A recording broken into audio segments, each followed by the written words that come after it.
Safi, contestant number 5.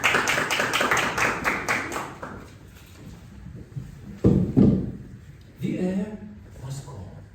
Not the refreshing cold of a winter morning, but the deep, bone-chilling cold of a body that has nothing left to bear. I was lying on the asphalt, shivering. The roar of the Valencia crowd echoed in my ears. A paramedic knelt beside me, his face a blur of concern.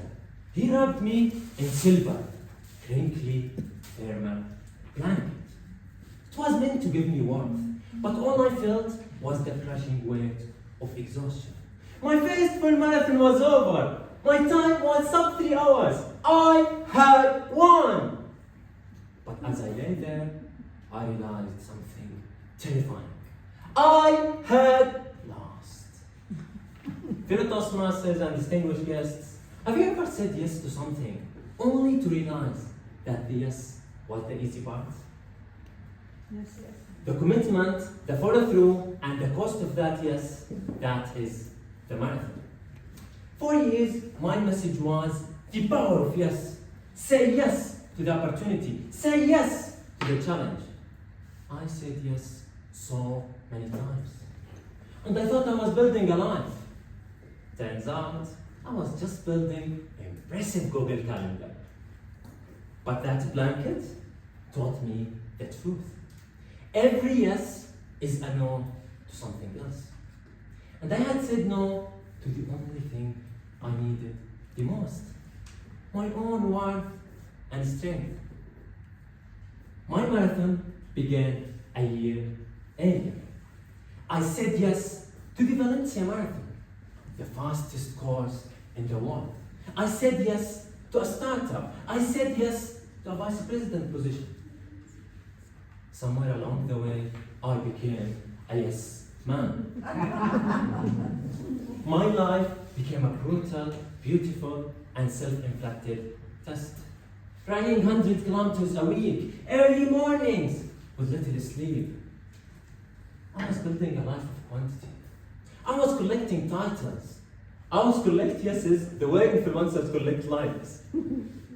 Then came race week. A flight from Jordan to Madrid. Then another to Valencia. Little sleep and cold. A sickness that settled deep in my chest. I stood at the starting line, shivering, sick, and exhausted. This moment you realize that motivation posters don't actually help. I realized that this is the moment. I started the race, and the first 30 kilometers were a blur between pain and pride. But at kilometer 35, the motivation died. That's where the real marathon begins. I started questioning everything in my life. I looked at the ground. I looked at the crowd. I was running on pure, desperate will. In the final kilometer, I had to shout to the crowd, "Vamos, vamos, vamos!" They clapped harder, and they cheered louder. They gave me the last ounce of resilience I didn't have. I crossed the finish line. I collapsed. That's where the medical team wrapped me in that blanket. In that moment, the physical pain was nothing compared to the intellectual shock. I looked at the middle on my hand, and I looked at the blanket around me. I had achieved the goal. But the marathon had taken more than energy. It had taken my warmth, and it had taken my strength. I realized that my philosophy, the power of yes philosophy, was flawed. It was a philosophy of exhaustion. It was a philosophy that led me to win the race, but lose the day. The collapse wasn't just physical. It was the symbolic collapse of my old way of life. That day, ladies and gentlemen, I traded my old motto for a new one. Say yes wisely. I wasn't short on time. I was short on focus. Distraction is the enemy of discipline. The marathon taught me that life is not a 100-meter sprint of ambition.